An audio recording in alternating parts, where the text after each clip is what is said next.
Praise the Lord. Very good morning. ஆண்டவர் இயேசுவின் நாமத்தில் அன்பின் வாழ்த்துக்கள். Thank you for joining in this online service. நேரலை காலை ஆராதனையில் சேர்ந்து கொண்டதற்காக நன்றி செலுத்துகிறேன். கர்த்தர் நம்மை ஆசீர்வதிப்பாராக. கண்களை மூடி நாம் ஜெபிப்போம். நல்ல தகப்பனே, உம்முடைய கரத்தில் எங்களை தாழ்த்தி ஒப்புக் கொடுக்கிறோம். இந்த ஆராதனையில் நீர் மகிமைப்படும், நீர் எங்களோடு கூட பேசும். உங்கள் அன்பு கரத்தில் எங்களை தாழ்த்தி ஒப்புக் கொடுக்கிறோம். இயேசுவின் நல்ல நாமத்தில் ஜெபிக்கிறோம் அருமை பிதாவே, ஆமென். Price God. ஆண்டவருடைய நாம் மகிமைப்படுவதாக. கர்த்தரை ஆராதிப்போம். பாஸ்டர் ஆல்பர்ட் ராபின்சன் நம்மை ஆராதனையில் நடத்துவார்கள்.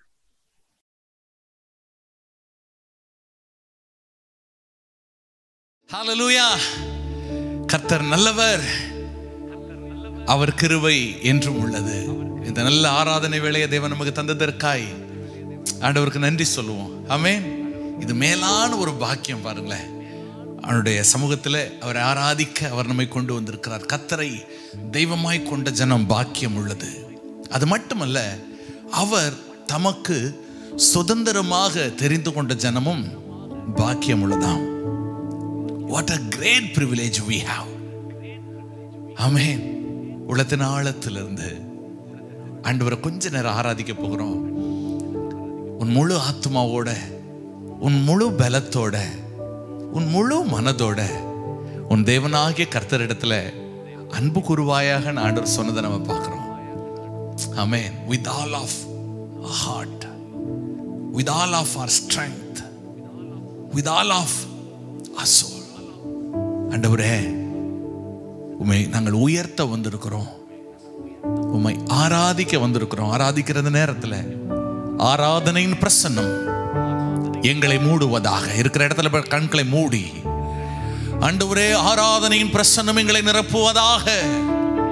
ஒரு ஜீவ நதியின் பாய்ச்சல், ஒரு ஜீவ நதியின் பிரவாகம் இன்னும் எங்களை ஆராதனையின் ஆழங்களுக்குள் கொண்டு செல்ல ஆண்டவரே, இந்த நல்ல நேரத்தில் எங்களை தாழ்த்தி அர்ப்பணிக்கிறோம். ஹல்லேலூயா, ஹல்லேலூயா, ஹல்லேலூயா. எங்க பாதையெல்லாம் வெளிச்சமாக, எங்க பாதையெல்லாம் பாதுகாவலாக. உங்க பிரசன்னம் வரணுமே, உங்க சமூகம் வரணுமே, உங்க வார்த்தை வேணுமே. ஆசையா வந்து நிக்கிறோம் ஆண்டவரே. ஓ, எங்களை நடத்த மாட்டீங்களா?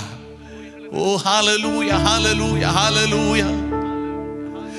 ஜீவநதியின் நிறைவுகள் என்னை தொடராதோ, தேவ மகிமை அளவின்றி என்னை நிரப்பாதோ. ஆமாண்டவரே, பலத்தின் மேல் பலன் அடைய, மகிமை மேல் மகிமை அடைய இந்த நல்ல வேளையை நீர் எங்களுக்காய் முன் குறித்ததற்காய் நாங்கள் உமக்கு நன்றி செலுத்துகிறோம் ஆண்டவரே. தேவ மகிமை எங்கள் எல்லைகளை மூடுவதாக, எங்கள் பாடுகளை மறக்க செய்கிற தேவ மகிமை, எங்கள் சூழ்நிலைகளில் இருந்து எங்களை விடுவிக்கிற அந்த தேவ மகிமை எங்கள் எல்லைகளை இப்போதே சூழ்ந்து கொள்ளுவதாக. ஆவியானவரே, பலமாய் பலமாய் எங்களை ஆட்கொள்ளுவீராக. நதியின் நிறைவுகள் என்னை தொடராதோ, தேவ மகிமை அளவின்றி என்னை நிரப்பாதோ, ஜீவநதியின் நிறைவுகள் என்னை தொடராதோ, தேவ மகிமை அளவின்றி என்னை நிரப்பாதோ, ஜீவகாலம் முழுதும் உந்தன் வார்த்தை என்னை நடத்தாதோ, ஜீவகாலம் முழுதும் உந்தன் வார்த்தை என்னை நடத்தாதோ, ஜீவ காலம் முழுதும் உந்தன் வார்த்தை என்னை நடத்தாதோ? ஜீவநதியின் நிறைவுகள் என்னை தொடராதோ? தேவ மகிமை அளவின்றி என்னை நிரப்பாதோ? ஜீவநதியின் நிறைவுகள் என்னை தொடராதோ? தேவ மகிமை அளவின்றி என்னை நிரப்பாதோ? இந்த நல்ல ஆராதனை வேளையில ஆண்டவரே, எங்கள் உள்ளங்களை, எங்கள் இல்லங்களை இந்த தேவ மகிமை நிரப்பணுமே, தேவ பிரசன்னம் மூடணுமே. விட்டு கொடுத்து நாங்க நிக்கிற ஆண்டவரே, எங்களுக்கு நீர் துணையா இருந்ததற்காய், எங்களுக்கு நீர் பலனா இருந்ததற்காய், நீர் எங்களுக்கு அடைக்கலமாய் ஆதரவாய் இருந்ததற்காய் நாங்கள் உமக்கு நன்றி செலுத்துகிறோம், நன்றி செலுத்துகிறோம். ஹல்லேலூயா, ஹல்லேலூயா. துதிக்கலாமா? அவர் நமக்கு துணையா இருந்ததுனால, அவர் நமக்கு செட்டை நிழலா இருந்தபடினால இன்னும் நான் உம்மை துதிப்பேன் ஆண்டவரே. சொல்லுவோம் ஆண்டவரை பார்த்து, என்னை பலத்தினால் இடை கட்டுகிறவர் நீர் ஆண்டவரே, என் தஞ்சம் நீர். ஆமென். சங்கீதக்காரன் இப்படி சொல்ற, அவர் என் கால்களை மான்களின் கால்களை போலாக்குவார். ஆமென். மட்டுமல்ல, உயர் ஸ்தலங்களிலே நிற்க பண்ணுவார். ஆராதிக்கிற பிள்ளைகளுடைய வாழ்க்கையில தேவன் அவர்களை உயரங்களிலே வைத்து அவர் அழகு பார்க்கிறவர் நம்புறவங்க. ஆமென். நம்ம இணைந்து பாட போகிறோம், நம்ம ஆராதிக்க போகிறோம். ஹல்லேலூயா. கர்த்தாவே என் பலனே, உம்மில் அன்பு கூர்ந்திடுவேன். என் பலத்த துருகம், என் கேடகம், என் பாதுகாப்பு எல்லாம் நீங்க தான் ஆண்டவரே. இருக்கிற இடத்துல உற்சாகமா கரங்களை தட்டி பாடி ஆராதிக்கலாம். கர்த்தாவே என் பலனே, உம்மில் அன்பு கூர்ந்திடுவேன்.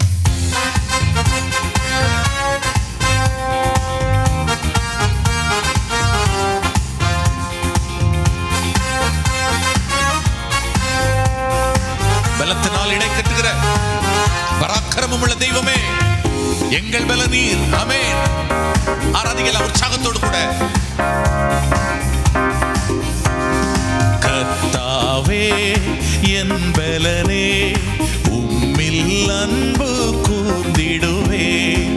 கர்த்தாவே என் பலனே, உம்மில் அன்பு கூர்ந்திடுவேன். துருகமும் நீர், கேடகம் நீர், இரட்சண்ய கொம்பும் அடைக்கலம் நீர். என் துருகமும் நீர், கேடகம் நீர், இரட்சண்ய கொம்பும் அடைக்கலம் நீர். கர்த்தாவே என் பலனே, உம்மில் அன்பு கூர்ந்திடுவேன். கர்த்தாவே என் பலனே, உம்மில் அன்பு கூர்ந்திடுவேன்.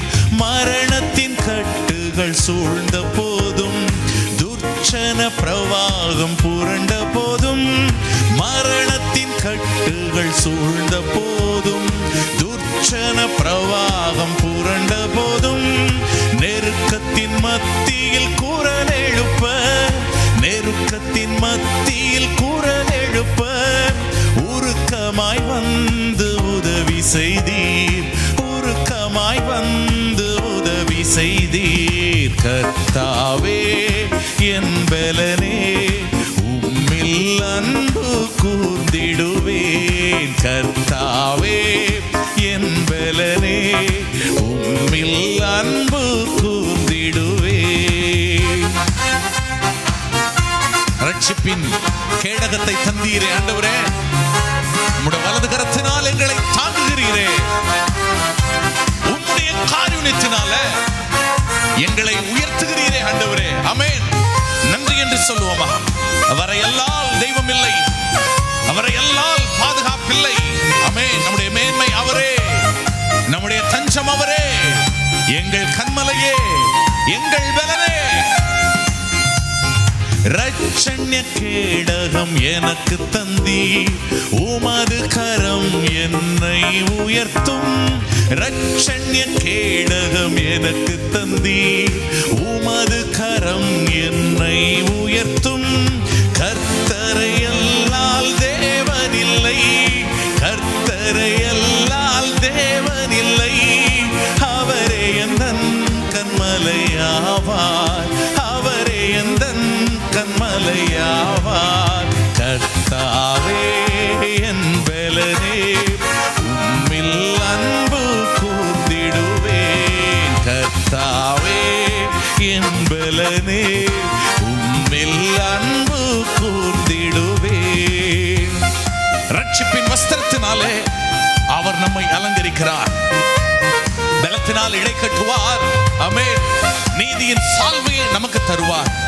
மட்டுமல்ல, உயரங்களை சுதந்தரிக்க செய்வார். விசுவாசத்தோடு ஆராதிங்க. ஹல்லேலூயா. நம்பிக்கையோடு ஆராதிங்க. அவர் உயர்த்துவார், அவர் மேன்மைப்படுத்துவார். அவரே அவரே.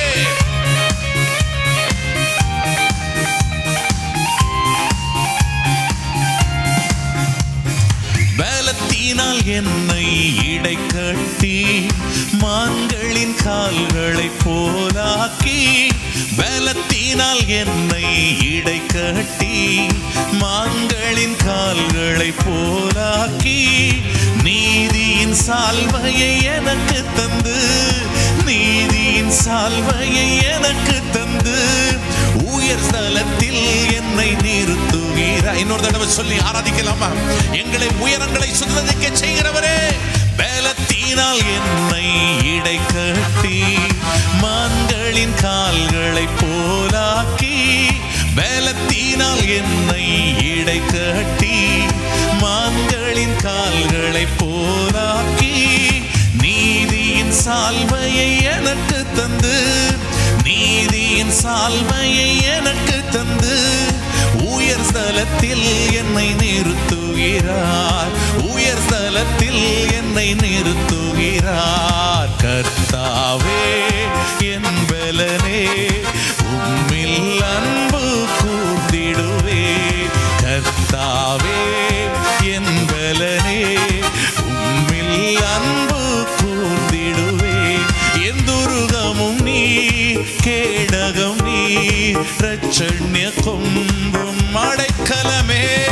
துருகமும் நீ, கேடகம் நீ, ரட்சண்ய கொம்பும் அடைக்கலம் நீர். தஞ்சமே நீர், அடைக்கலம் நீர், கோட்டையும் நீர், என்றும் காப்பீர். தஞ்சமே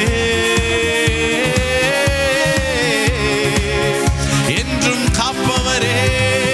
தஞ்சமே நீர், அடைக்கலம் நீர், கோட்டையும் நீர், என்றும் காப்பீர். மான்கள் நீரோடை வாஞ்சித்து கதரும் போல் தேவனே, எந்த ஆத்துமா உம்மையே வாஞ்சித்து கதருதே. மான்கள் நீரோடை வாஞ்சித்து கதரும் போல் தேவனே, எந்த ஆத்துமா உம்மையே. வாஞ்சையோடு கூட தெய்வமே எங்கள் தஞ்சமே. தஞ்சமே நீர், அடைக்கலம் நீர், கோட்டையும் நீர், என்றும் காப்பீர். தஞ்சமே அடைக்கலம் நீர், கோட்டையும் நீர், என்றும் காப்பீர். தஞ்சமே அடைக்கலமே கோட்டையே காப்பவரே. ஹல்லேலூயா ஹல்லேலூயா. எங்கள் பலனே, எங்கள் கேடகமே, எங்கள் நம்பிக்கையே.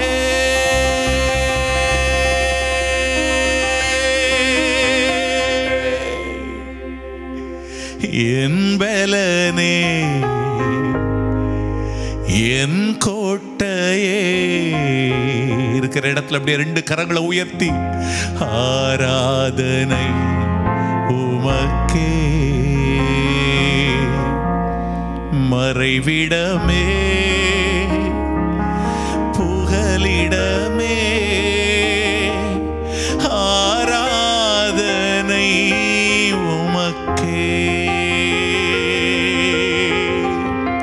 நாங்கள் எப்போதும் வந்தடையத்தக்க கண்மலையாயிருக்கிறவரே,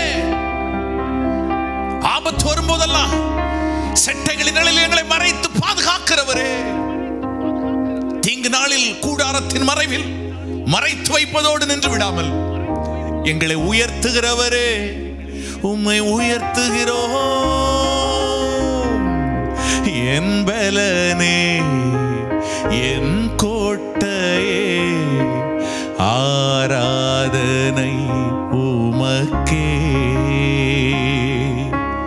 மறைவிடமே, என் புகலிடமே, ஆராதனை உமக்கே.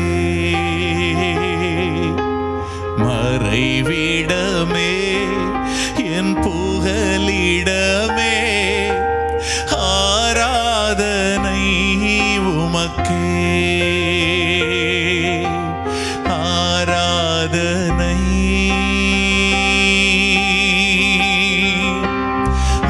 ஆராதனை. அப்பா அப்பா, உங்களுக்கு தான். இருக்கிற இடத்துல நம்ம எல்லாரும் இணைந்து சத்தத்தை உயர்த்தி ஆராதனை,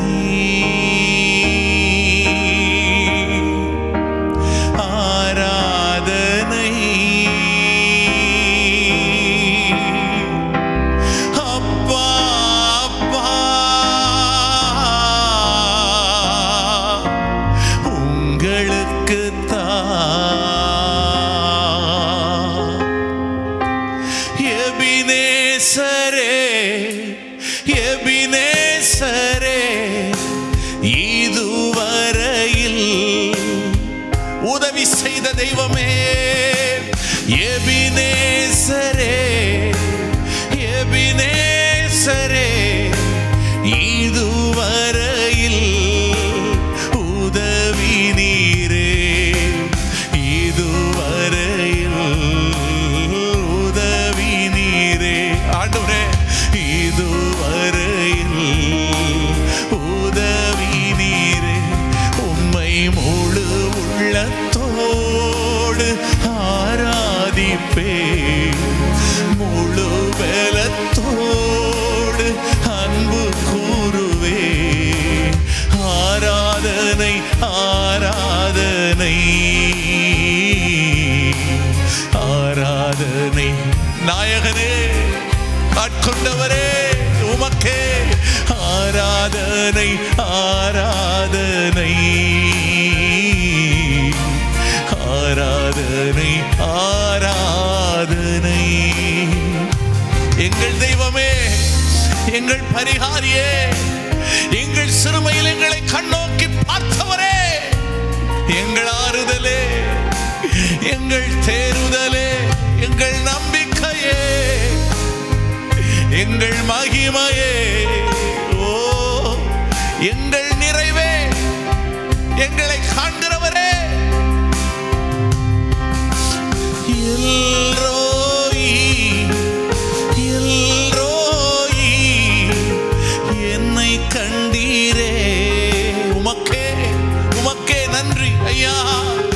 எல்ரோயி, எல்ரோயி, என்னை கண்டீரே. நன்றி ஐயா, என்னை கண்டீரே. நன்றி ஐயா.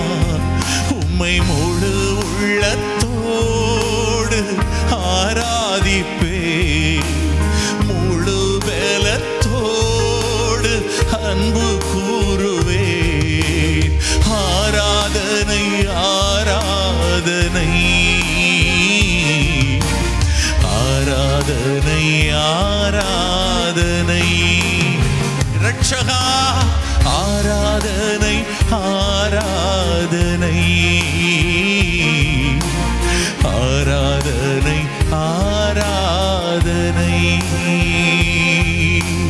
ராஜாவும் மாளிகையில் ராப்பகலாய்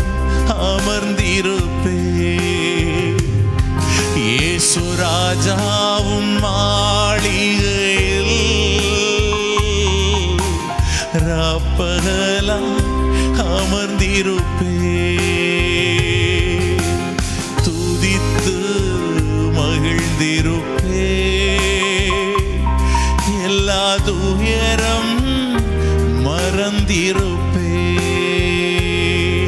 உம்மை துதித்து மகிழ்ந்திருப்பே, எல்லா துயரம் மறந்திருப்பே.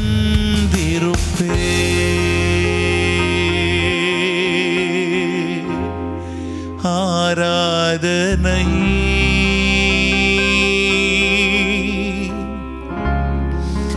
ஆராதனை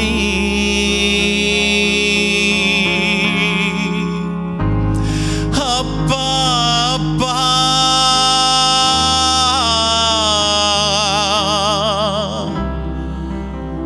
உங்களுக்குத்தான்.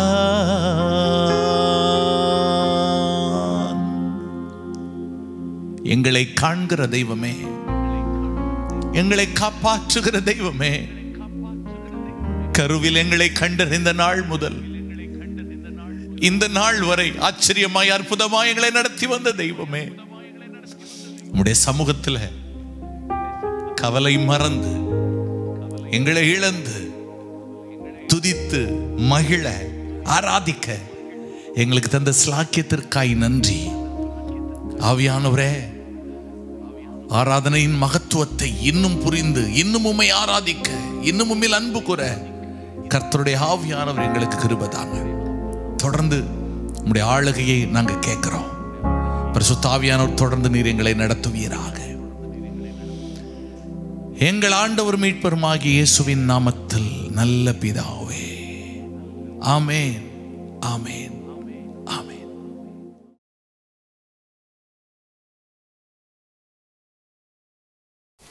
Praise the Lord. Thank you, Pastor Albert, for leading us in worship. இப்பவும் நாம் கண்களை மூடி கொஞ்ச நேரம் ஜெபம் பண்ணலாம்.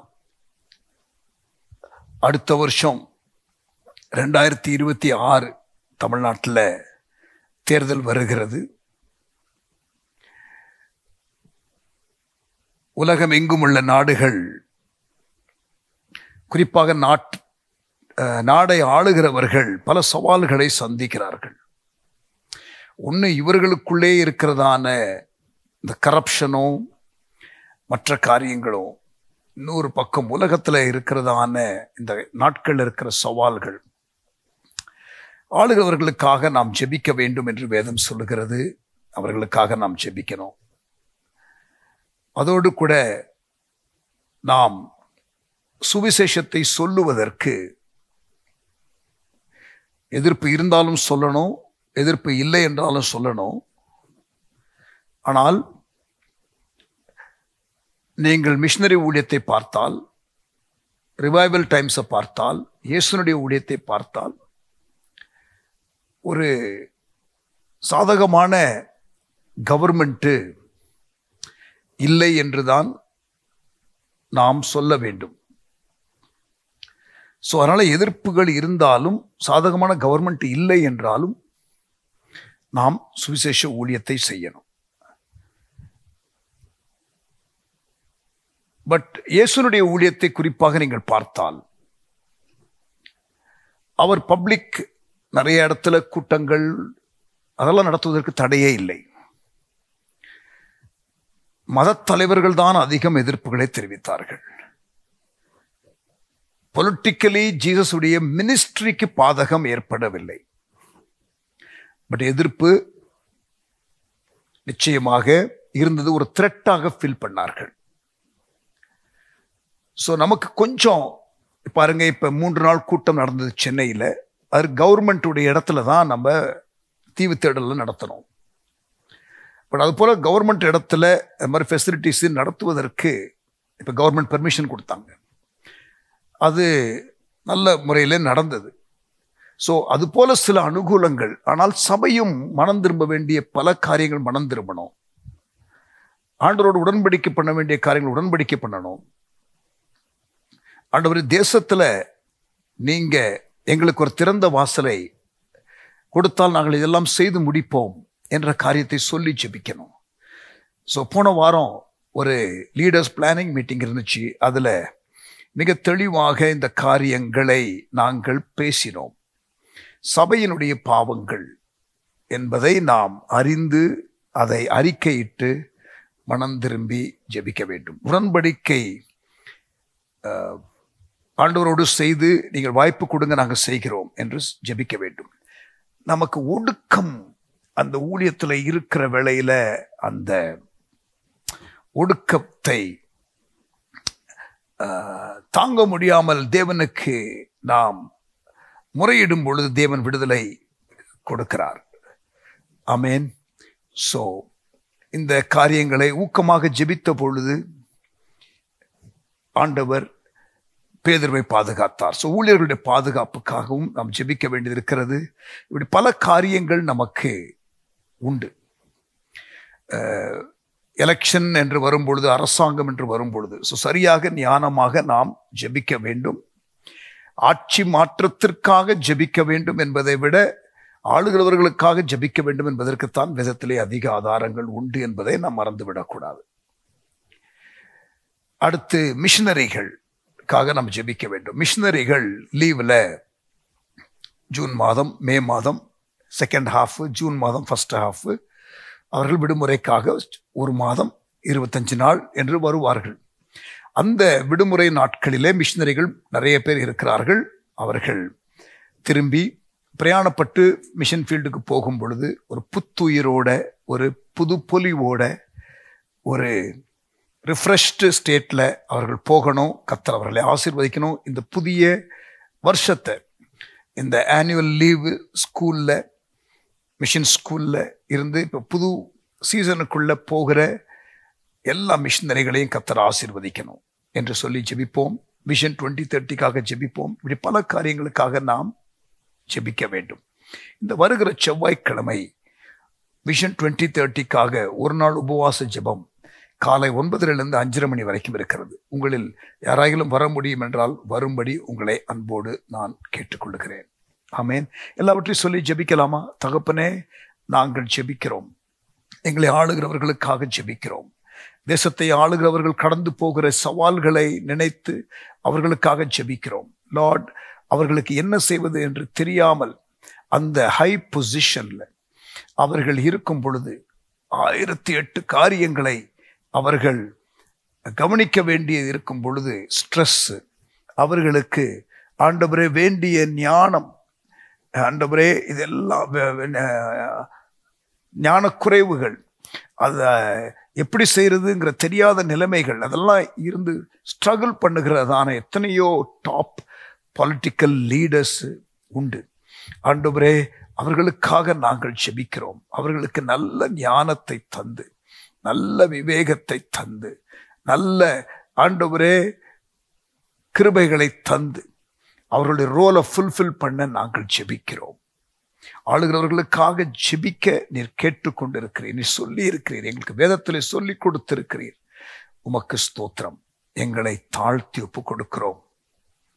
ஆண்டவரே, தேசம் உமக்கு சொந்தமாகணும்னு நாங்க பிரயாசப்படுகிறோம், ஜெபிக்கிறோம். தேசத்திலே எல்லா மூலை முடுக்குகளிலும் சுவிசேஷம் சொல்லப்பட வேண்டும் என்று ஜெபிக்கிறோம். கர்த்தர் எங்கள் ஜெப முயற்சியை, எங்களுடைய விஷன் 2030 முயற்சியை ஆசீர்வதிப்பீராக. ஆண்டவரே, எலெக்ஷனுக்காக ஜெபிக்கிறதற்கு லீடர்ஸ் பிளான் பண்ணினதை நீர் அறிந்திருக்கிறீர். இதை எப்படி ஜெபிக்கணும், சபையினுடைய பாவங்கள் என்ன, எப்படிப்பட்ட உடன்படிக்கை செய்து ஜெபிக்க வேண்டும், எப்படிப்பட்ட கூக்குரலிட வேண்டும், நெருக்கத்தை வைத்து என்ற காரியங்கள் எல்லாம் எங்களுக்கு கற்றுத்தாரும். நாங்கள் ஜெபிக்கிறோம். தேவரீர், உம்முடைய அன்பு கரத்துல எங்களை சமர்ப்பிக்கிறோம். தேசமும் பக்கம் திரும்பட்டும், தேசமும் பக்கம் திரும்பட்டும். தேசத்திலே உம்முடைய சுவிசேஷம் எல்லா மூலை முடுக்குகளிலும் அறிவிக்கப்படட்டும். மிஷனரிகள் ஓய்விலிருந்து திரும்பி ஆண்டவரே மிஷன் ஃபீல்டுக்கு போகிற இந்த வேளையில அவர்களை கர்த்தர் ரிஃப்ரெஷ் பண்ணி, ஆண்டவரை ஆசீர்வதித்து, ஆண்டவரே புது வார்த்தைகளை கொடுத்து, ஆண்டவரே புது பலத்தை கொடுத்து, புது கிருபைகளை தந்து நடத்துவீராக. உமக்கு ஸ்தோத்திரம், உமக்கு ஸ்தோத்திரம். நல்ல ஆண்டவரே, தாக்கத்தை ஊழியத்தில் மிஷன் ஃபீல்டில் பார்க்கத்தக்கதாக கிருபை செய்வீராக. அவர்களுடைய பிள்ளைகள், அவர்களுடைய பிள்ளைகளுடைய எதிர்காலங்கள் எல்லாவற்றையும் உடைய கரத்திலே கொடுக்கிறோம். ஆண்டவரே, நாங்கள் இந்த ஜூன் 2ஆம் தேதியிலிருந்து, நாங்கள் நாளையிலிருந்து நடத்த இருக்கிற ஆன்லைன் மிஷன் கன்வென்ஷனை கர்த்தர் ஆசீர்வதிப்பீராக. ஆன்லைன் மிஷன் கன்வென்ஷனை கர்த்தர் ஆசீர்வதிப்பீராக.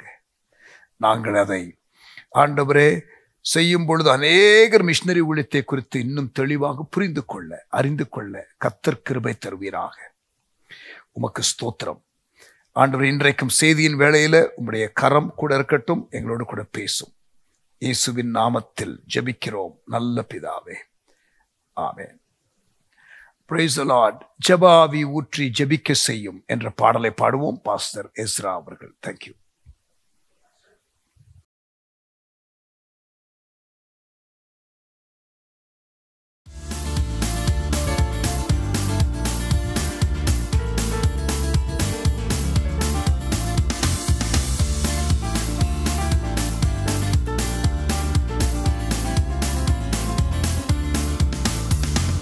ஜெப ஆவி ஊற்றி ஜெபிக்க செய்யும், விண்ணப்பத்தின் ஆவி வந்திறங்கட்டும். ஜெப ஆவி ஊற்றி ஜெபிக்க செய்யும், விண்ணப்பத்தின் ஆவி வந்திறங்கட்டும். ஜெப ஆவி ஊற்றுமே, விண்ணப்பத்தின் ஆவியை ஊற்றிடுமே. ஜெப ஆவி ஊற்றுமே, விண்ணப்பத்தின் ஆவி ஊற்றிடுவே. ஜெப ஆவி ஊற்றி ஜெபிக்க செய்யும், விண்ணப்பத்தின் ஆவி வந்திறங்கட்டும். ஜெப ஆவி ஊற்றி ஜெபிக்க செய்யும், விண்ணப்பத்தின் ஆவி வந்திறங்கட்டும். இரவுகள் எல்லாம் ஜெப நேரமாய் மாறனுமே, நான் ஜெபிக்கனுமே. இரவுகள் எல்லாம் ஜெப நேரமாய் மாறனுமே, நான் ஜெபிக்கனுமே. ஜெப ஆவி ஊற்றுமே, விண்ணப்பத்தின் ஆவியை ஊற்றிடுமே. ஜெப ஆவி ஊற்றுமே, விண்ணப்பத்தின் ஆவியை ஊற்றிடுமே. ஜெப ஆவி ஊற்றி ஜெபிக்க செய்யும், விண்ணப்பத்தின் ஆவி வந்திறங்கட்டும். ஜெப ஆவி ஊற்றி ஜெபிக்க செய்யும், விண்ணப்பத்தின் ஆவி வந்திறங்கட்டும். உணவை தவிர்த்து உபவாசித்து தேசத்திற்காய் கதறனுமே. உணவை தவிர்த்து உபவாசித்து தேசத்திற்காய் கதறனுமே. ஜெப ஆவி ஊற்றுமே, விண்ணப்பத்தின் ஆவி ஊற்றிடுமே. ஜெப ஆவி ஊற்றுமே, விண்ணப்பத்தின் ஆவியை ஊற்றிடுமே. ஜெப ஆவி ஊற்றி ஜெபிக்க செய்யும், விண்ணப்பத்தின் ஆவி வந்திறங்க.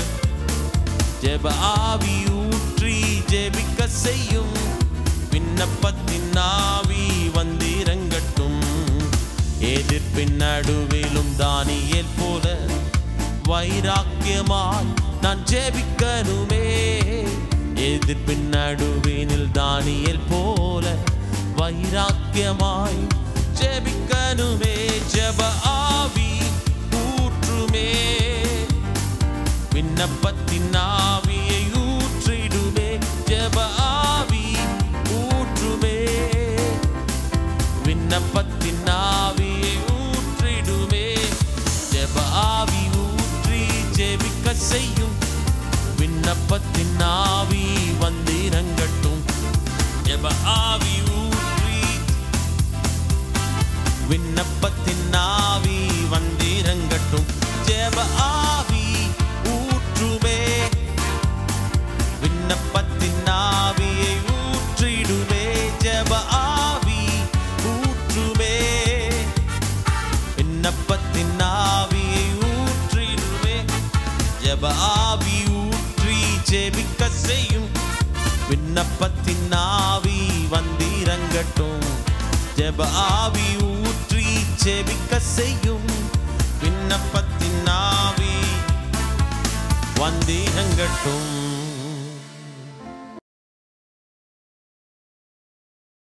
Praise God. ஆண்டவர் நாம் மகிமைப்படுவதாக. பிரியமானவர்களே, தேவனுடைய செய்திக்குள்ள நம்ம கடந்து போவோம். Allow God to fight your battles. உங்கள் யுத்தங்களை தேவன் செய்யும்படி நீங்கள் தேவனுக்கு அனுமதி கொடுங்கள். நீங்களாக பழிவாங்குவதற்குரிய காரியத்தை எடுக்காதிருங்கள். கர்த்தர் உங்களுக்காக யுத்தம் செய்வார். யுத்தத்திற்காக நம்முடைய கைகளை பழக்குவிக்கிற தேவன் அவர். அதே நேரத்தில் சில நேரத்தில் யுத்தம் என்னுடையது என்று சொல்லுவார். ஆமேன். தேவன் யுத்தத்தை செய்வதற்கு சில வேளையில் விட்டுவிட வேண்டும். நமக்கு மிஞ்சின காரியமாக இருக்கும். நம்ம நெருக்குவார்கள். அப்படிப்பட்ட நேரத்தில் ஆண்டவரே என்று கூப்பிடும் பொழுது ஆண்டவர் நமக்காக இறங்குவார். ஆமேன். ஜெபம் பண்ணுவோம். கர்த்தர் நம்மோடு பேசுவாராக. நல்ல தகப்பனே, எங்களோடு கூட பேசும். நீர் எங்களுக்காக யுத்தம் செய்கிறவர். Speak to us, O God, we pray. In Jesus' name. Amen.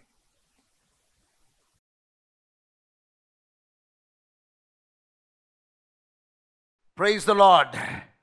இன்றைக்கு நாம் பார்க்க போகிறதான செய்தி, வாழ்க்கையில பிரச்சனைகள், போராட்டங்கள் வரும் பொழுது அதை தாங்குவதற்கு வேண்டிய பலன், தப்பிக்கொள்ளும்படியான போக்கு. 1 கொரிந்தியர் 10:13 வாசிக்கிறோம். மனுஷருக்கு நேரிடுகிற சோதனையே அல்லாமல் வேறு சோதனை உங்களுக்கு நேரிடவில்லை. உங்கள் திராணிக்கு மேல் அவர் சோதிப்பது இல்லை.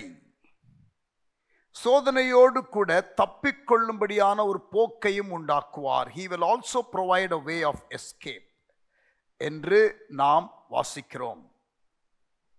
பைபிள்ல சில இடத்துல தேவன் நம்முடைய கரங்களை யுத்தத்திற்காக பழக்குவிப்பார் என்று வாசிக்கிறோம்.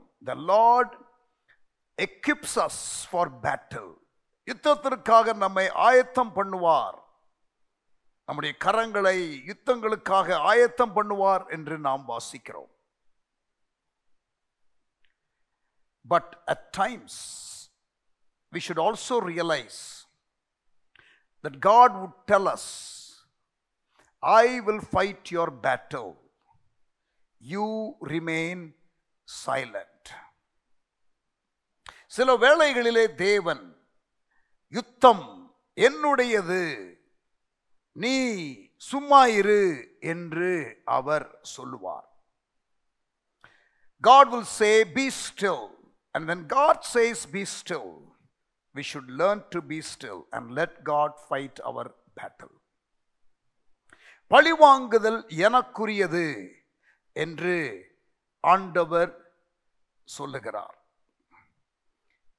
சில காரியத்தில் ஆண்டவர் எப்படி யுத்தம் பண்ண வேண்டும் என்று சொல்லுகிறதும், யுத்தத்திற்கு போகலாமா வேண்டாமா என்று தாவீது கேட்கிறதும், அதற்கு ஆண்டவர் போ என்று ஒரு முறை, போக வேண்டாம் என்று ஒரு முறை, பதுங்கி பாய் என்று இன்னொரு முறை, இதெல்லாம் சொல்லுகிறதை நாம் பைபிளில் வாசிக்கிறோம்.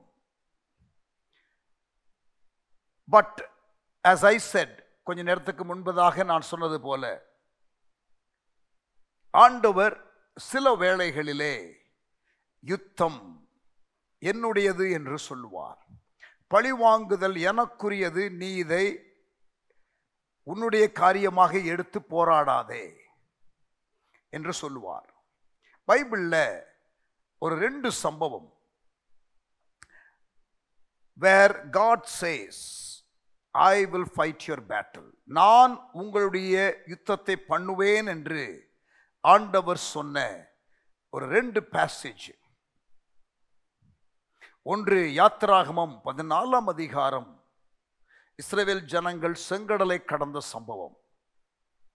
மற்றொன்று 2 நாளாகமம் 20ஆம் அதிகாரம், யோசபாத்துக்கு விரோதமாக வந்த 3 விதமான கூட்டத்தார், எப்படி அவர்கள் யோசபாத்துக்கு விரோதமாக வந்து அவர்கள் சொற்ப ஜனங்களாக இருக்கிற இந்த யோசபாத்தின் சேனையை, மக்களை அழிக்க வந்தார்கள் என்றும், அந்த நேரத்தில் தேவனை நோக்கி கூப்பிட்ட யோசபாத்து யுத்தமில்லாத ஒரு வெற்றியை, இந்த யுத்தம் என்னுடையது என்று தீர்க்கதரிசி மூலமாய் ஆண்டவர் சொன்னார். யஹாசியேல் என்ற ஒரு தீர்க்கதரிசி மூலமாய் திஸ் பேட்டில் இஸ் மைன் என்று ஆண்டவர் சொன்னார். இது என்னுடைய யுத்தம். அதே போல அந்த 2 நாளாகவும் 20ஆம் அதிகாரத்தில் நீங்கள் படித்து பார்க்கும் பொழுது கர்த்தர் அவர்களுக்காக யுத்தம் பண்ணுகிறதை நீங்கள் பார்க்க முடியும். But today we are not going to look at 2 Chronicles chapter 20. 2 நாளாகவும் 20ஆம் அதிகாரத்தை நாம் இந்த செய்தியிலே பார்க்க போவதில்லை. That will be another message by itself. I'm going to talk about Exodus 14. யாத்திராகமம் 14ஆம் அதிகாரம். Very, very important event in the Old Testament story. புதிய ஏற்பாட்டில் எப்படி இஸ்ரவேல் ஜனங்கள் அல்லது புதிய ஏற்பாட்டில் எப்படி இயேசு சிலுவையின் அந்த மரணத்தை ஏற்றுக்கொண்டார், அதன் மூலம் நமக்கு ரட்சிப்பு வருகிறது என்று அதை மையப்படுத்தி புதிய ஏற்பாடு முழுவதும் இருக்கிறதோ, the New Testament is around the cross event. Likewise, the Old Testament is very much centered around the crossing of the Red Sea, when Israel was birthed as a nation. இஸ்ரவேல் ஒரு தேசமாக உருவானதான ஒரு வேளை, எகிப்தை விட்டு வெளியிலே வருகிறதான சம்பவம். ஆண்டவர் செங்கடலை கடந்தது ஞானஸ்தானத்திற்கு அடையாளமாகவும், அதற்கு முன்பதாக பஸ்கா அடிக்கப்படுவது இயேசுனுடைய சிலுவை மரணத்திற்கு அடையாளமான ஒரு செயலாகவும் இருக்கிறது. So it's a very, very important Old Testament event. இது பழைய ஏற்பாட்டில் மிக முக்கியமான ஒரு சம்பவம்.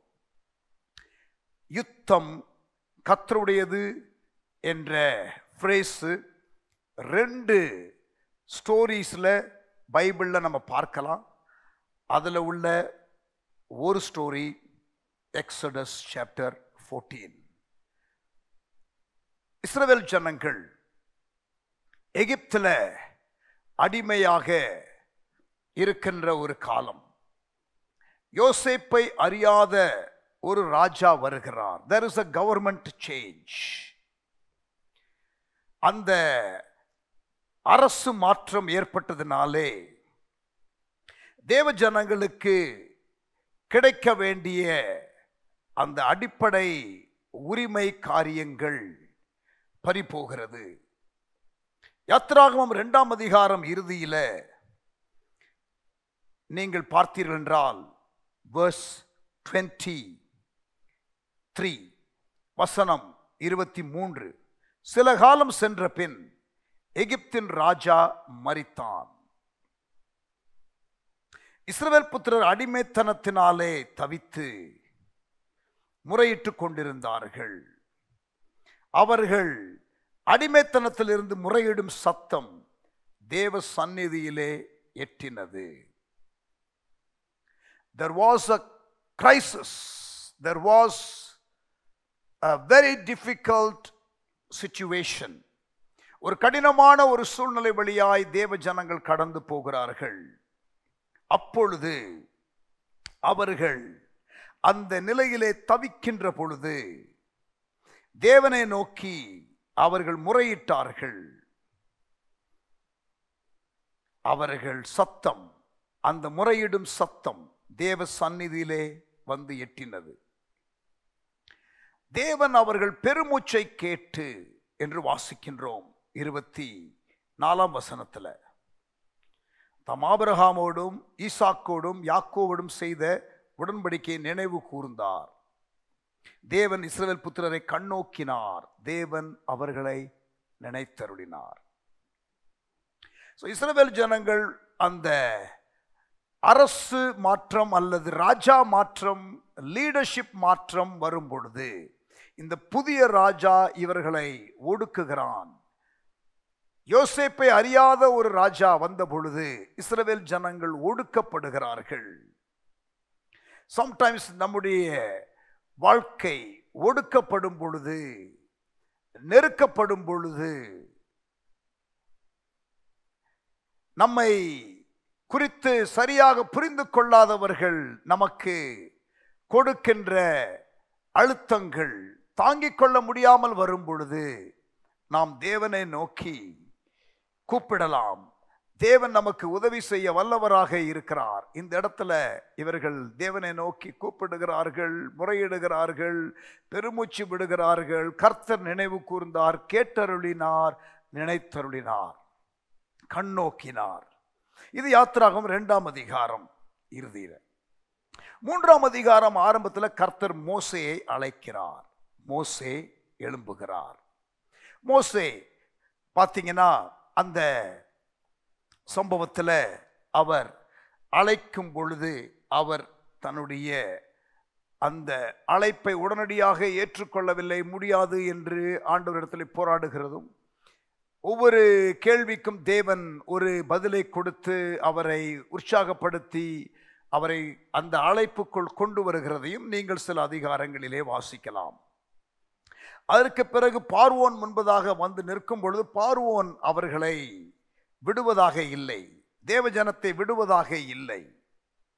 அங்கே பல வாதைகள் அனுப்பப்படுகிறது. இதையெல்லாம் நீங்கள் வாசிக்கலாம். ஃபைனலி இறுதியாக தேவஜனத்தை பார்வோன் போக விடுகிறான். So they already had enough of Pharaoh and the oppression of the leadership. தலைமைத்துவத்திலிருந்து வருகிற அழுத்தம், கஷ்டம், பாடுகள், போராட்டம், ஒன்றுக்கு பின்னால் ஒன்று என்று பல பிரச்சனைகள் வந்து வந்து வந்து எல்லாம் பார்த்தீங்கன்னா நீங்கள் யாத்திராகமம் 2ஆம் அதிகாரத்தில் இருந்து நீங்கள் இந்த செங்கடல் சம்பவம் யாத்திராகம் 14 வரைக்கும் போராட்டம் தான். ஃபைனலா அவர்கள் விடுதலை பெறுகிறார்கள். Finally they receive the permission to move from Egypt to the place where God would take them. தேவன் அவர்களை எந்த இடத்திற்கு அழைத்து செல்ல விரும்புகிறாரோ அந்த இடத்திற்கு போகும்படி அவர்களை அவன் அனுப்புகிறான். ஆண்டவருடைய மனிதனாகிய மோசே வழி நடத்துகிறார்.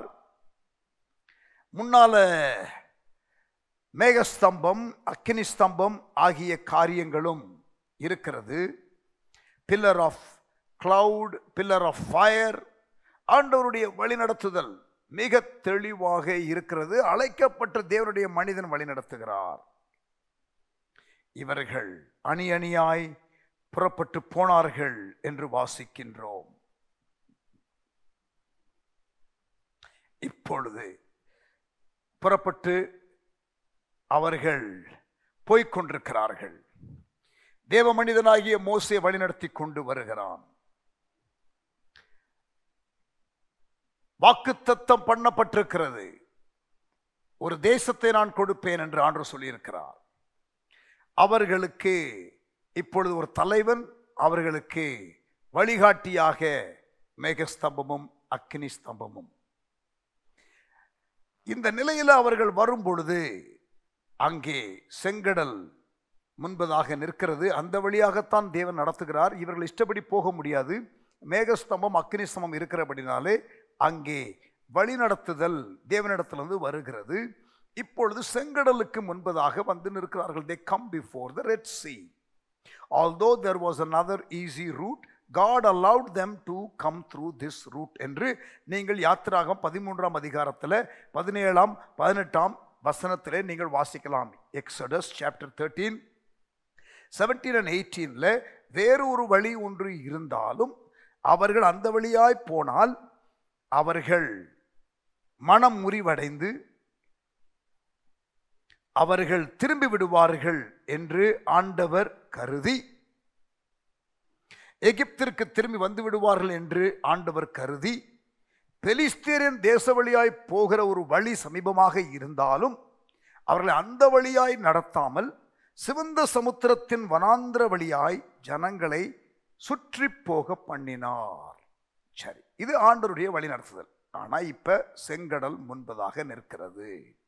யாத்திராகமம் 14ஆம் அதிகாரத்தில் முதல் சில வசனங்களை படித்து பாருங்கள். அவர்கள் செங்கடல் முன்பதாக வந்து கேம்ப் பண்ணுகிறார்கள். இந்த நேரத்தில் பின்னால ஒரு சத்தம் கேட்கிறது. திரும்பி பார்த்தால் எகிப்தின் இராணுவம்,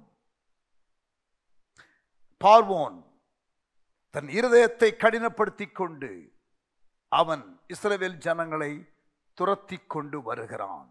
அந்த நாட்களிலே இஸ்ரவேலின் இராணுவம் தான் தலை சிறந்த இராணுவம். Egypt had the best army in the then known world. நீங்கள் படித்தால் 6ஆம் வசனத்தில் அவன் தன் ரதத்தை பூட்டி தன் ஜனங்களை கூட்டிக் கொண்டு பிரதானமான 600 ரதங்களையும், நல்லா கவனிங்க, 600 huge chariots, எகிப்தில் உள்ள மற்ற சகல ரதங்களையும், countless number of other sized chariots, அவைகள் எல்லாவற்றிற்கும் அதிபதிகளான வீரரையும் கூட்டிக் கொண்டு போனான். Now Pharaoh is coming, charging at the people of Israel who have just left Egypt and are in front of the Red Sea. செங்கடலுக்கு முன்பதாக நிற்கிற இந்த இஸ்ரவேல் ஜனங்களை துரத்தி கொண்டு பலவிதமான ஆயுதங்களோடும், அதிலே முக்கியமான ஒரு ஆயுதம் அவர்களுக்கு இருந்தது அந்த நாட்களில் ரதங்கள், குதிரைகள் அப்படியே வேகமாக எதிரியினுடைய சேனைக்குள் பாய்ந்து வரும். பெரிய பெரிய சக்கரங்கள் இருக்கும். அந்த சக்கரங்களிலே பெரிய பெரிய கத்திகள் இருக்கும். எதிரியினுடைய சேனைக்குள்ளே அப்படி வரும் பொழுது பீஸா வெட்டிடும். அப்படிப்பட்டதான ஒரு சேனை உங்களை துரத்தி கொண்டு வருகிறது. நீங்கள் அங்கு இருந்தால் எப்படி ரியாக்ட் பண்ணுவீர்கள்? கவனிங்க.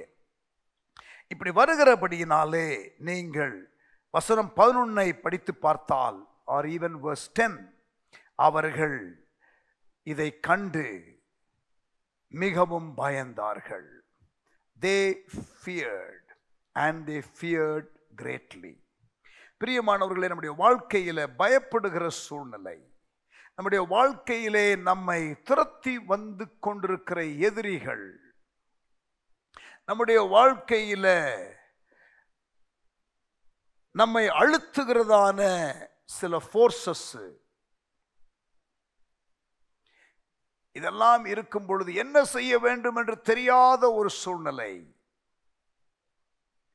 சந்திக்கிறதற்கு, எதிரியை ஹேண்டில் பண்ணுவதற்கு பலன் இல்லாத சூழ்நிலை. Imagine the best army is coming against you and you don't have any weapons. உங்களுக்கு எந்த ஆயுதமும் இல்லை. வாழ்க்கையில சில வேளைகளிலே நாம் சந்திக்கிற பிரச்சனைகளுக்கு நாமாக பரிகாரம் தேடிக்கொள்ள முடியாத சூழ்நிலைகள் வரும். We will come to a place in life at times when we will not be able to handle the challenges that come our way. நமக்கு எதிராக வருகிற சவால்களை சந்திக்கக்கூடிய ஆற்றல் இல்லாத, பலன் இல்லாத ஒரு சூழ்நிலை. அப்படிப்பட்ட சூழ்நிலை வழியாக இந்த இஸ்ரவேல் ஜனங்கள் கடந்து போகிறார்கள். Yet it is God who is leading them. தேவன் இவர்களை வழிநடத்துகிறார். பிரியமானவர்களே, வாழ்க்கையில நாம சில காரியங்களிலே சிக்கி பிரச்சனைகளுக்குள்ளாக போய், அந்த மாதிரி சூழ்நிலையில நீங்க இந்த பேசேஜை எடுத்து அதை உங்களுடைய சூழ்நிலைக்கு பொருத்தக்கூடாது. அது உங்களுடைய தப்பினாலே நீங்கள் சந்திக்கிற சில பிரச்சனைகள். அதற்கு நீங்கள் மனம் திரும்பினாலே போதுமானது. You should be all right. Your problems can be fixed. But there are times when God will lead you into some situations in life, probably to show you how powerful He is, or even sometimes to show the enemy how powerful he is. உங்களுக்கு அவர் எவ்வளவு வல்லமை உள்ளவர் என்பதை காட்டுவதற்காக இருக்கலாம். But sometimes even சில வேளைகளில் நம்முடைய எதிரிகள் நம்முடைய தேவன் நமக்காக யுத்தம் பண்ணுகிறார் என்ற காரியத்தை அறிந்து கொள்ளத்தக்கதாக நாம் அறிந்து கொள்ளுகிறதற்கு சம்டைம்ஸ் சில நேரத்தில் எதிரி அறிந்து கொள்வதற்கு நம்மோடு கூட கர்த்தர் இருக்கிறார் என்பதை ஆண்டவர் சில வேளைகளிலே அப்படிப்பட்ட ஒரு சூழ்நிலையை அனுமதிப்பார். சாத்ராக், மேஷாக், ஆபேத்நேகோ 3 பேர் எரிகிற தீக்குள்ளே அவர்கள் எரியப்பட்டார்கள். நீங்களும் நான் என்ன யோசிப்போம் தெரியுமா? பிரச்சனை இல்லாமல் ஆண்டவர் காத்து கொள்ள ஏன் அவர் அந்த விதமான ஒரு அப்ரோச் எடுக்கல? Why God did not allow a pathway of escape for the 3 Hebrew young lads? 3 எபிரேய வாலிபர்களுக்கு தப்பிக்கொள்ளும்படியான ஒரு வழியை ஆண்டவர் உண்டாக்கலையே. அங்க ஒரு அற்புதத்தை ஆண்டவர் செய்து அந்த எரிகிற தீக்குள்ள போடாமலேயே காப்பாற்றி இருக்கலாமே. God could have easily saved them from the fire, but he did not do that. He saved them in the fire. நல்ல கவனிங்க, அக்கினியில் இருந்து அவர்களை பாதுகாத்திருக்க தேவனால் முடியும். ஆனால் அவர்களை அக்கினியில் இருந்து அவர் காக்கவில்லை, அக்கினியிலே அவர்களை பாதுகாத்தார். அந்த சூழ்நிலை ஏன் தேவன் அனுமதித்தார் என்ற கேள்வியை நீங்கள் சற்று எழுப்பினால், அந்த சூழ்நிலையில் அங்கே ராஜா பொற்சிலையை செய்து வணங்க வேண்டும் என்று சொன்ன ராஜா பார்த்து கொண்டிருக்கிறான். எரிகிற தீக்குள்ளே தூக்கி எறியப்படுகிற இந்த வாலிபர்களை உள்ளுக்குள்ளே விடுதலையாய் உலாவுகிறதையும் இவர்களோடு கூட 4வது ஒரு நபர் இருக்கிறதையும் அவன் பார்த்து விட்டான். எத்தனை பேரப்பா போட்ட? 3 பேர் சார். இல்லப்பா 4 பேரை பார்க்கிறேன். உத்து பார்த்தா 4வது நபர் தேவகுமாரனுடைய சாயலுக்கு ஒப்பாய் இருக்கிற ஒரு நபர். அப்பொழுது அவர்களை வெளியே வர சொல்லி பார்க்கும் பொழுது, இங்க பாருங்க, அந்த 4வது நபரை யார் பார்த்தது? எதிரி பார்த்தான். சம்டைம்ஸ் நீங்க டிஃபிகல்ட் பாத் வழியா போகிறதற்கு காரணம் ஆண்டவர் நம்முடைய எதிரிகள் நம்மோடு கூட தேவன் இருக்கிறார் என்பதை பார்ப்பதற்கு அனுமதிப்பார். So relax. He is on the throne. அவர் சிங்காசனத்திலே இருக்கிறார். வாழ்க்கையிலே நெருக்கங்கள், பாடுகள் வரும் பொழுது கர்த்தர் என்னோடு கூட இன்னும் இருக்கிறார். நீங்க தப்பு செய்யலையா? ஆண்டவரோடு சரியா நடக்கிறீங்களா? நீதியாய் நடக்கிறவர்கள் பாடுகள் வழியாய் கடந்து போவார்கள் என்று வேதம் நமக்கு பலமுறை சொல்லித்தரவில்லையா? அப்படிப்பட்ட நேரத்தில் நீங்கள் பதற வேண்டாம், நீங்கள் பதஷ்டம் அடைய வேண்டாம். ஆண்டவர் ஆனால் இங்கே பயந்தாங்க. இவங்க பயந்துட்டாங்க. ரியலா இந்த எகிப்தின் ராணுவம் நம்மை அழித்து விடும். என்ன சொன்னாங்க தெரியுமா? மோசே கிட்ட, ஏன் எங்களை இங்கே கொண்டு வந்தீர்? ஏன் இங்கே எங்களை கொண்டு வந்தீர்? எகிப்திலே கல்லறை இல்லைன்னா எங்களை இங்கே கொண்டு வந்த. இங்கே பாருங்க, எதிரியினுடைய அந்த தொடுதல் கூட இன்னும் இவர்கள் மேலே வரலை. ஆனால் அதுக்கு முன்னாடி செத்துருவோம், இப்போ கல்லறை நமக்கு இல்லையே என்ற பிரச்சனை இவர்களுக்கு வந்து விட்டது. Fear will make you short sighted. தரிசனம் போயிடுச்சு. ஆண்டவர் எதற்காக அழைத்தார்? வனாந்திரத்திலே போய் கர்த்தரை ஆராதிக்கணும்னு அழைத்தார். பாலும் தேனும் ஓடுகிற ஒரு தேசத்தை தேவன் வாக்கு பண்ணி இருக்கிறார். இப்ப அந்த தரிசனம் எல்லாம் போச்சு. பயம் வந்த உடனே குறுகிய பார்வை. You become selfish. You become short sighted. ஏன் செல்ஃபிஷ்னு சொல்றேன்? மோசேயை அவர்கள் கேள்வி கேட்க ஆரம்பித்தார்கள். மோசே மேல கம்ப்ளைண்ட் அவங்க வச்சுட்டாங்க.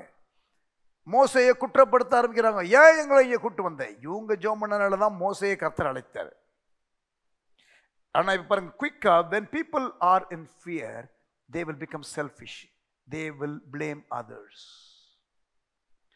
இங்கே சுயநலம் வெளிப்படுகிறது பயத்தினால.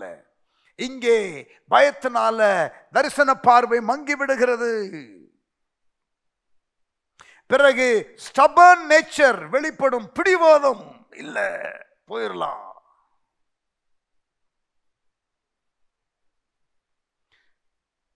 Then you become skeptical.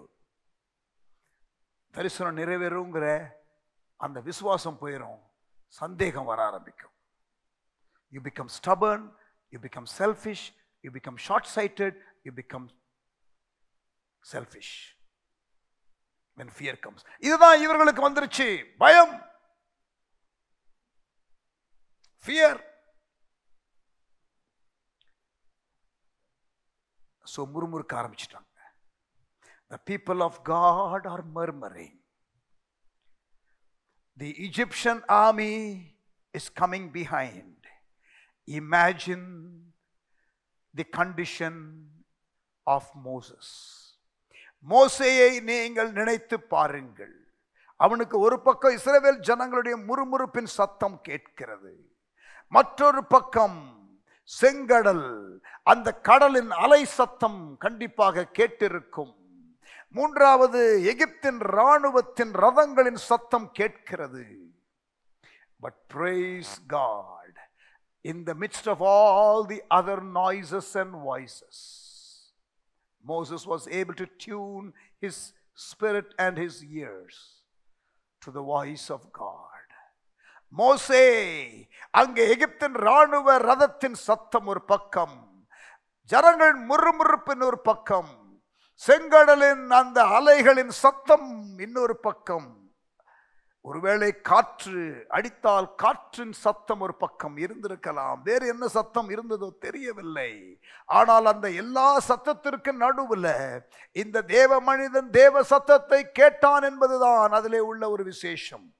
நல்ல கவனிங்க.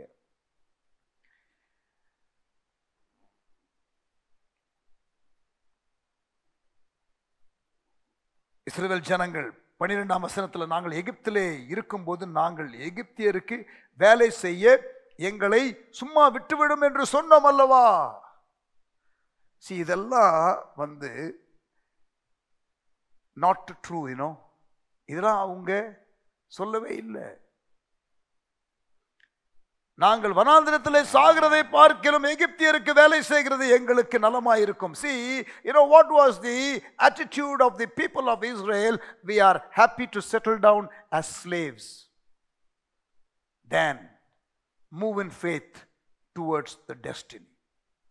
ஆண்டவர் எனக்காக வைத்திருக்கிற திட்டத்தில் நான் இப்போ பிரவேசிக்கிறதற்கு சவால்களை சந்தித்து நான் விசுவாசத்தோடு போராடுகிறத விட இதெல்லாம் வேணாம், பிரச்சனை இல்லாமல் அடிமையாவே இருந்துறேன். I rather settle down as a slave than move forward in faith. That was the attitude of the people of Israel. அப்பொழுது அந்த நெகட்டிவ் மூடு டாமினேட் பண்ணி கொண்டிருக்கிற ஒரு வேளையில் அன்சர்டன்டி என்ற காரியம்தான் நேச்சுரல் பெர்ஸ்பெக்டிவ்ல நீங்கள் பார்க்க முடிகிறது. அப்படிப்பட்ட சூழ்நிலையில் பாருங்க, வசனம் 13 மோசே சொல்லுகிறான் ஜனங்களை நோக்கி, பயப்படாதீர்கள். Why he has to say that? Because they were fearful. He tells them, fear not, பயப்படாதீங்க, நீங்கள் நின்று கொண்டு இன்றைக்கு கர்த்தர் உங்களுக்கு செய்யும் ரட்சிப்பை பாருங்கள். இன்றைக்கு நீங்கள் காண்கிற எகிப்தியரை இனி என்றைக்கும் காண மாட்டீர்கள். What a powerful promise of God in a time of uncertainty and in a time when you thought you are going to die. மரிக்க போகிறேன் என்ற நிலையிலே இருக்கிற பொழுது எவ்வளவு பெரிய விசேஷ ஒரு தேவனுடைய வாக்குத்தத்தம். 14ஆம் வசனம், கர்த்தர் உங்களுக்காக யுத்தம் பண்ணுவார், நீங்கள் சும்மா இருப்பீர்கள் என்றார். Wow, you will not have to do anything, people of God. God is going to fight this battle for us. Fear not. The word of the Lord was, I will fight your battle. அந்த வார்த்தையை கேட்கக்கூடிய பக்குவத்தில் இந்த leader இருந்தார். விசுவாசிகள் கவனிங்க, இங்க கர்த்தருடைய பிள்ளைகள் கவனிங்க.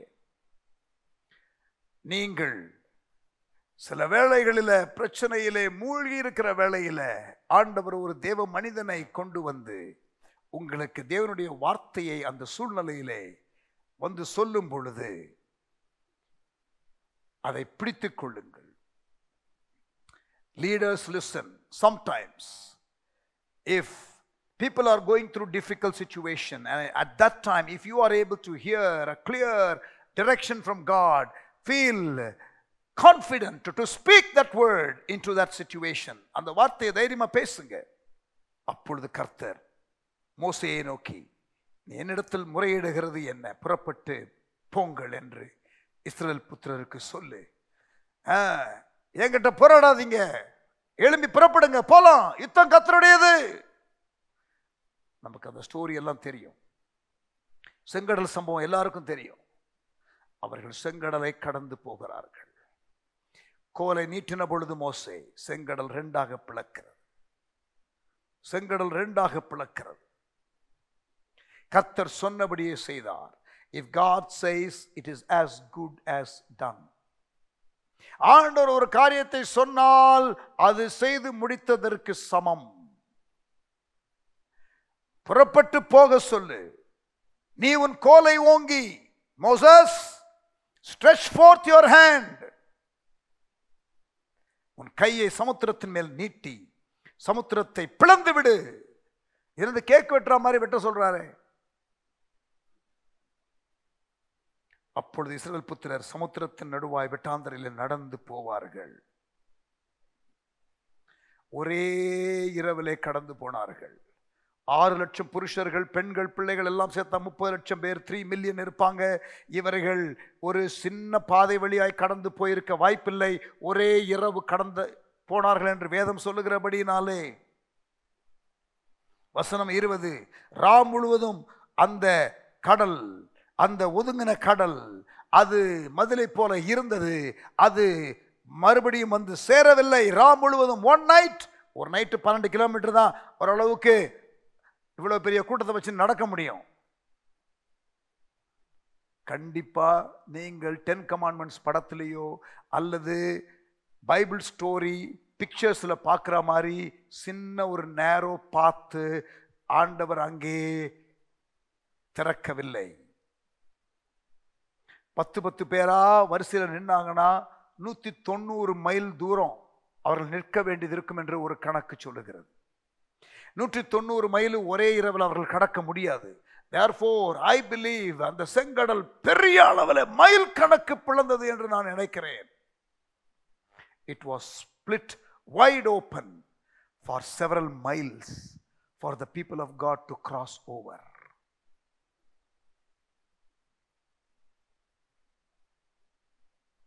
Hallelujah. முன்பாக சென்று கொண்டிருந்த 19ஆம் வசனம், முன்பாக சென்று கொண்டிருந்த அந்த ஆண்டவர் அவர்களுக்கு வழிநடத்துதலுக்காக கொடுத்த அக்கினி ஸ்தம்பம், மேகஸ்தம்பம், பகலிலே மேகஸ்தம்பம், இரவிலே அக்கினி ஸ்தம்பம். அப்பொழுது இஸ்ரவேலரின் சேனைக்கு முன்னாக நடந்த தேவதூதனானவர் விலகி அவர்களுக்கு பின்னாக நடந்தார். இங்க பாருங்க, முன்பாக நடந்து கொண்டிருந்த தேவதூதன் இஸ்ரவேல் ஜனங்களுக்கு முன்பதாக செங்கடலை கடக்கும் பொழுது அவர்களுக்கு பின்னாக நடந்தார். ஏன் தெரியுமா? பின்னாலே எகிப்தின் ராணுவம் துரத்தி கொண்டு வருகிறது. பாதுகாப்பு கொடுப்பதற்காக தேவதூதன் இஸ் ரீபொசிஷனிங் ஹிம்செல்ஃப் நவ். அது எகிப்தியரின் சேனையையும் இஸ்ரவேலின் சேனையும் ராம் முழுவதும் ஒன்றோடு ஒன்று சேராதபடி அவைகள் நடுவிலே வந்தது. எகிப்தியருக்கு அது மேகமும் மந்தாரமுமாய் இருந்தது. இஸ்ரவேலருக்கோ அது இரவை வெளிச்சமாக்குகிறது. ஒரு பக்கம் வெளிச்சம், ஒரு பக்கம் இருட்டு. இஸ்ரவேல் ஜனங்களுக்கு அது வெளிச்சம், இந்த பக்கம் எகிப்தின் ராணுவத்துக்கு காரிருள். மோசே தன் கையை சமுத்திரத்தின் மேல் நீட்டினான். அப்பொழுது கர்த்தர் ராம் முழுவதும் பலத்த கீழ்காற்றினால் சமுத்திரம் ஒதுங்கும்படி செய்து அதை வறண்டு போக பண்ணினார். ஜலம் பிளந்து பிரிந்து போயிற்று. இஸ்ரவேல் புத்திரர் சமுத்திரத்தின் நடுவாக வெட்டாந்தரையிலே நடந்து போனார்கள். அவர்கள் வலதுபுறத்திலும் அவர்கள் இடதுபுறத்திலும் ஜலம் அவர்களுக்கு மதிலாக நின்றது. அப்பொழுது எகிப்தியர் அவர்களை தொடர்ந்து பார்வோனுடைய சகல குதிரைகளோடும் ரதங்களோடும் குதிரை வீரரோடும் அவர்கள் பின்பாக எல்லா சேனைகளோடு அவர்கள் பிறகாலை சமுத்திரத்தின் நடுவே பிரவேசித்தார்கள். இவங்களும் உள்ள செங்கடலுக்குள்ள வந்தாங்க. ஆண்டவர் வழிவிட்டு அவர்களை தப்ப செய்கிற வேளையில இவர்களும் உள்ளே வந்தார்கள்.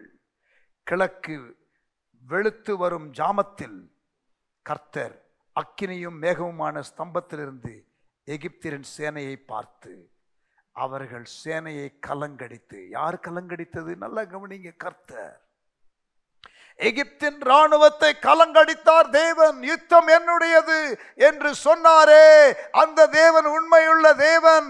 அவர் என்ன செய்கிறார்? அவர்கள் சேனையை கலங்கடிக்கிறார். எப்படி கலங்கடிக்கிறார்? டிஸ்கிரிப்ஷனை பாருங்க. வசனம் 25. அவர்களுடைய ரதங்களில் இருந்து உருளைகள் கழலவும், பெரிய பெரிய ரதங்கள், அந்த பெரிய பெரிய சக்கரங்கள், அந்த வீல்ஸ் ஆஃப் த சேரியட்ஸ், அதில் தான் பெரிய பெரிய கத்தி இருக்கும்னு சொன்ன தெரியுமா? எதிரியின் சேனை வழியாய் அவர்கள் ஓட்டி செல்லும் பொழுது அந்த குதிரை மிதித்து அந்த வீல் சக்கரம் பட்டு சாகிறவர்களும் உண்டு, கீழே தள்ளப்படுகிறவர்கள் உண்டு, மிதிக்கப்படுகிறவர்கள் உண்டு. ஆனால் சைடில் இருக்கிறவர்கள் வெட்டப்படுவார்கள். அப்படிப்பட்டதான அந்த மைட்டி சேரியட்ஸ் வரும் பொழுது கவனிங்க. 25ஆம் வசனம், யாத்திராகம் 14. அவருடைய ரதங்களில் இருந்து உருளைகள் கழலவும் அவர்கள் தங்கள் ரதங்களை வருத்தத்தோடு நடத்தவும் பண்ணினார். யார் பண்ணினார்? கர்த்தர் பண்ணினார். அப்பொழுது எகிப்தியர், இந்த எகிப்தின் ராணுவம், எகிப்தியர் இஸ்ரவேலரை விட்டு ஓடி போவோம், கர்த்தர் அவர்களுக்கு துணை நின்று எகிப்தியருக்கு விரோதமாக யுத்தம் பண்ணுகிறார் என்றார்கள். யார் சாட்சி கொடுக்கிறது? கர்த்தர் உங்களோடு கூட இருக்கிறார் என்று எதிரி சாட்சி கொடுக்கணும். அது எப்பொழுது வரும் தெரியுமா? நெருக்கமான நேரங்கள், உபத்திரவப்படுகிற நேரங்கள், கஷ்டப்படுகிற நேரங்கள், பாடுபடுகிற நேரங்கள். Are you going through a difficult time in life and you're suffering because you are living righteous life? நீங்க நீதியா வாழுகிறதுனால, நீங்க கிறிஸ்துவுக்காக வாழுகிறதுனால, நீங்க ஆண்டவருடைய வழிநடத்துதலை பெற்று செயல்படுகிறதுனால உங்களுக்கு ஒரு அழுத்தம், ஒரு நெருக்கம் வருகிறதோ? கர்த்தர் அப்படிப்பட்ட சூழ்நிலையில என்ன சொல்லுகிறார் என்று கேட்டு பாருங்கள். மற்ற நாய்ஸஸும் வாய்ஸஸும் இருக்கிற இடத்துல learn to hear the voice of God.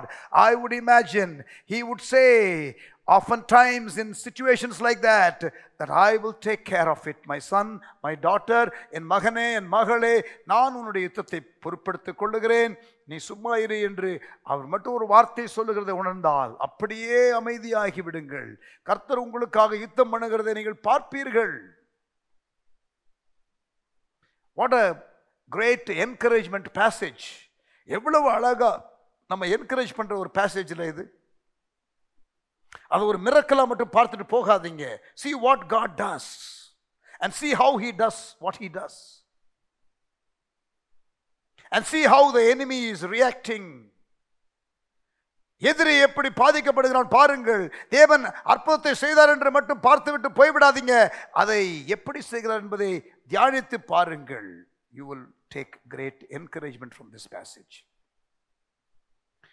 என்ன சொல்றாங்க தெரியுமா? கர்த்தர் அவர்களுக்கு துணை நின்று எகிப்தியருக்கு விரோதமாக யுத்தம் பண்ணுகிறார். நமக்கு விரோதமாக யுத்தம் பண்றாரு கர்த்தர். கர்த்தர் கூட இருக்கிறார் அவங்களோட என்று எகிப்தின் ராணுவம் சொல்லுகிறது. உங்களுக்கு சில வேளைகளில் உபத்திரவம், அப்படிப்பட்டதான ஒரு பாடு, அப்படிப்பட்டதான ஒரு நெருக்கம் வரும் பொழுது யுத்தம் கர்த்தருடையது என்று கர்த்தர் சொல்லிவிட்டால் நீங்கள் அமைதியாய் இருந்து கர்த்தர் செய்கிறதை பாருங்கள். நீங்கள் தப்பே செய்யல, நீங்க நீதியாய் நடக்கிறீங்க, ஆண்டவர் வழிநடத்தலின்படி போய்கிட்டு இருக்கிறீங்க. அந்த நேரத்தில் உங்களுக்கு வருகிற எதிர்ப்புகள் உங்களை கொல்லுவதற்கு அல்ல, அது எதிரியை கொல்லுவதற்கு. அந்த சம்பவத்தை படிச்சு பாருங்க. எகிப்தின் ராணுவம் கம்ப்ளீட்டா அழிக்கப்பட்டது. The Egyptian army was completely wiped out.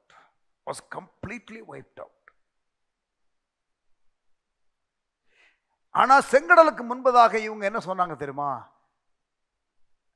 நாங்கள் சாக போகிறோம் என்று நினைத்தார்கள். ஆண்டவர் இங்க நம்மளை சாகடிக்கிறதுக்கு கொண்டு வந்துட்டாருன்னு நினைச்சிட்டாங்க. மோசே இவர்களை சாகடிக்கிறதுக்காக இங்க கொண்டு வந்துட்டான்னு அவங்க நினைச்சாங்க. இல்ல இல்ல, ஆண்டவர் உங்களை சுத்தி போக பண்றது எதுக்கு தெரியுமா? சம்டைம்ஸ் உங்களுக்கு என்ன ஈஸி ரூட் இல்லையே, கடினமான பாதை வழியா ஆண்டவர் நடத்துறாரு என்ற எண்ணங்கள் உங்களுக்கு வரலாம். ஆனால் அது உங்களை அழிக்க அல்ல பிரியமானவர்களே, எதிரியை அழிக்க. Sometimes God has to take you through a difficult path. God wants the enemy to know that God is fighting for you. Amen. Hallelujah. Difficult times in life comes for various reasons. Sometimes to teach you a lesson. நான் உபத்திரவப்பட்டது நல்லது, அதனாலே நம்முடைய பிரமாணங்களை கற்றுக்கொண்டேன். சில வேளைகளில் உபத்திரவம் உங்களுக்கு எதற்காக தெரியுமா? யோபுவின் ஸ்டோரியை பார்த்தீங்கன்னா கர்த்தருடைய நாமத்தின் மகிமைக்காக,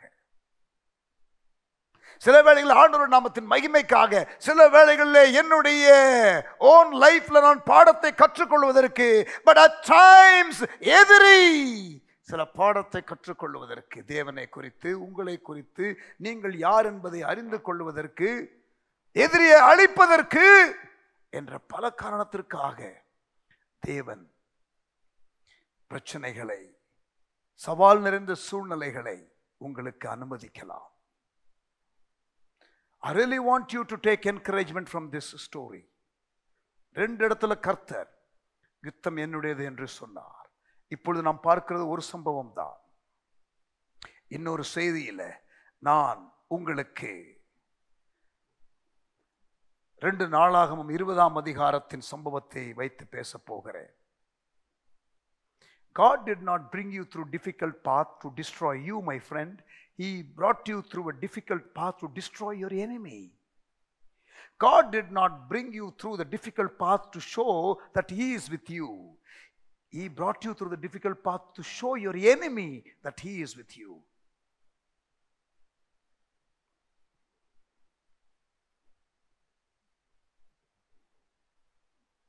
Amen. But can you position yourself to hearing God's voice like Moses? மோசேயை போல தேவ சத்தம் கேட்க பழக முடியுமா பிரியமானவர்களே? நெருக்கமான பாதையில பயத்திற்கு இடம் கொடுத்துறாதீங்க. சூழ்நிலையை பார்த்தா பயம் வரும், ஆண்டவருடைய வார்த்தையை கேட்டா விசுவாசம் வரும். இஸ்ரவேல் ஜனங்கள் சூழ்நிலையை பார்த்தார்கள், பயந்து விட்டார்கள். தேவ மனிதனாகிய மோசே ஆண்டவரை பார்த்தான், கர்த்தருடைய வார்த்தையை பெற்றுக் கொண்டான், விசுவாசத்திலே எழுந்தான். இந்த இடத்துல எதிரியினுடைய ராணுவ ரதம் ஆட ஆரம்பிச்சது. Your enemy's strength will be weakened by your God. எதிரியினுடைய சத்துவம், பலன் பலவீனமாக மாறும். ஆமென். ஹல்லேலூயா. யுத்தம் கர்த்தருடையது. நீங்கள் சும்மா இருங்கள். அமெரிக்கையும் நம்பிக்கையுமே உங்கள் பலன் என்று ஒரு இடத்துல வாசிக்கிறோம். அமைதியா இருங்க, நம்பிக்கையோடு இருங்க, அதுதான் உங்கள் பலன். ஆமென். பழி வாங்குதல் கர்த்தருக்கு உரியது. Vengeance belongs to the Lord. நீங்கள் ஆண்டவர்கிட்ட விட்டுட்டீங்கன்னா ஆண்டவர் உங்களுக்காக யுத்தம் செய்வார். Learn to position yourself in His presence and learn to tune into hearing the voice of God. And learn to act in faith when He speaks. ஆண்டவருடைய சமூகத்திலே வரவும், அவர் என்ன பேசுகிறார் என்ற வார்த்தையை கேட்கவும், அந்த வார்த்தையின்படி நீங்கள் செயல்படவும் கீழ்ப்படியவும் விட்டுக் கொடுங்க. and you will see the Lord fight the battle for you and give you a battle-less victory. யுத்தமில்லாத ஒரு வெற்றியை கர்த்தர் கொடுக்கிறதை நீங்கள் பார்ப்பீர்கள். Trust it was an encouragement for you. May the Lord bless you if you are going through a difficult path right now. நீங்கள் ஒருவேளை கடினமான பாதை வழியாய் நீங்கள் தப்பு செய்யாம ஆனா நீதியாய் நடக்கிறதுனால ஆண்டவருடைய வழிநடத்துதலின்படி நீங்கள் போகிற வேளையில இப்படிப்பட்ட பிரச்சனையை சந்திக்கிறவர்களாக இருந்தால் கர்த்தர் உங்களோடு கூட இருந்து உங்களுக்கு காரியத்தை ஜெயமாக மாற்றி தருவாராக. இந்த யாத்திராகம் 14ஆம் அதிகாரத்தில் நீங்கள் கேட்டதான இந்த ஸ்டோரியின்படி உங்களுக்கு ஆண்டவர் ஒரு சாட்சியை கொடுக்கட்டும். ஆண்டவர் உங்கள் வாழ்க்கையிலே ஒரு பிரேக் த்ரூவை கொண்டு வரட்டும். ஜெபம் பண்ணட்டுமா? Father, thank you. தகப்பனே, உமக்கு ஸ்தோத்திரம். எங்களோடு கூட நீர் இன்றைக்கு பேசினதற்காக ஸ்தோத்திரம் ஆண்டவரே. இந்த வசனத்தை, இந்த வேத பகுதியை, பழைய ஏற்பாட்டின் ஒரு முக்கியமான சம்பவம், அதிலிருந்து எங்களுக்கு ஒரு என்கரேஜ்மெண்ட் வேர்டை கொடுத்தீங்களே, நன்றி செலுத்துகிறோம். வாழ்க்கையிலே சில வேளைகளில் பிரச்சனைகள் வழியாக கடந்து போகும் பொழுது ஏன் என்ற கேள்வியை நாங்கள் கேட்கிறோம். சில வேளைகளில் அது எங்களுடைய நன்மைக்கென்று நாங்கள் புரிந்து கொள்வது இல்லை. அது தேவனுடைய நாமத்தின் மகிமைக்காக இருக்கலாம், எங்களுக்கு ஒரு பாடத்தை கற்றுக் கொடுக்கிறதற்காக இருக்கலாம், அல்லது எதிரிக்கு ஒரு பாடத்தை கற்றுக்கொள்வதற்கு இருக்கலாம் என்ற காரியங்கள் எல்லாம் புரிந்து கொண்டோம். உம்மை ஸ்தோத்திரிக்கின்றோம். எங்களை கர்த்தர் ஆசீர்வதி, எங்களை கர்த்தர் ஆசீர்வதி. ஆண்டவர் நெருக்கத்தின் பாதையில, இடுக்கமான ஒரு சூழ்நிலையில ஆண்டவரே நீதி நிமித்தம், ஆண்டவர் நாமத்து நிமித்தம் பாடுகளை அனுபவிக்கிற கர்த்தருடைய பிள்ளைகள் ஆண்டவரே இந்த வசனத்தின் மூலம் உற்சாகம் அடைந்ததற்காக ஸ்தோத்திரம். அவர்கள் சூழ்நிலையில கர்த்தர் இடைபடுவீராக. உமக்கு நன்றி. இயேசுவின் நாமத்தில் ஜெபிக்கிறோம் எங்கள் நல்ல பிதாவே, ஆமென்.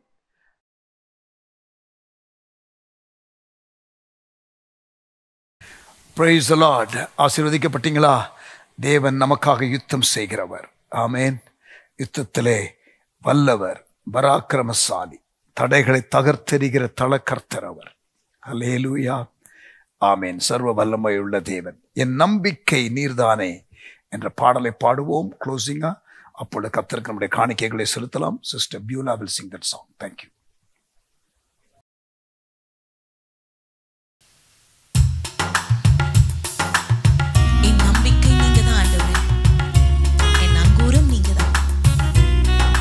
எனக்கு எல்லாமா இருக்கிறவர் என்று சொல்லி அந்த உன்னத நாமத்தை உயர்த்துவோம்.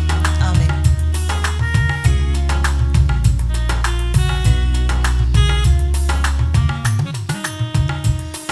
என் நம்பிக்கை நீர்தானே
பிரைஸ் தி லார்ட். ஆண்டவர் நாம் மகிமைப்படுவதாக. நாளையிலிருந்து நமக்கு மிஷன்ஸ் கன்வென்ஷன் உண்டு. அதை மறுபடியும் ஞாபகப்படுத்துகிறேன். கர்த்தர் நம்மோடு கூட அடுத்த 3 வாரம் இடைப்படுவாராக. கண்களை மூடி ஜெபம் பண்ணுவோமா? நல்ல தகப்பனே, உடைய கரத்தில் எங்களை தாழ்த்தி ஒப்பு கொடுக்கிறோம். எங்களோடு இந்த ஆராதனையில் இடைப்பட்டதற்காக ஸ்தோத்திரம். உமக்கே மகிமை செலுத்துகிறோம். தொடர்ந்து மத்தியானம் நடக்க இருக்கிற ஆண்டவரே பைபிள் ஸ்டடியும் உடைய கரத்தில் கொடுக்கிறோம். நாளிலிருந்து ஆரம்பிக்க போகிற மிஷன் கன்வென்ஷன் நம்முடைய கரத்தில் கொடுக்கிறோம். இயேசுவின் நாமத்தில் ஜெபிக்கிறோம் எங்கள் நல்ல பிதாவே, ஆமென். என் ஆத்துமாவே கர்த்தரை ஸ்தோத்திரி, என் முழு உள்ளமே பரிசுத்த நாமத்தை ஸ்தோத்திரி. என் ஆத்துமாவே கர்த்தரை ஸ்தோத்திரி, கர்த்தர் செய்த சகல உபகாரங்களை ஒருபோதும் மறவாதே. ஆமென்.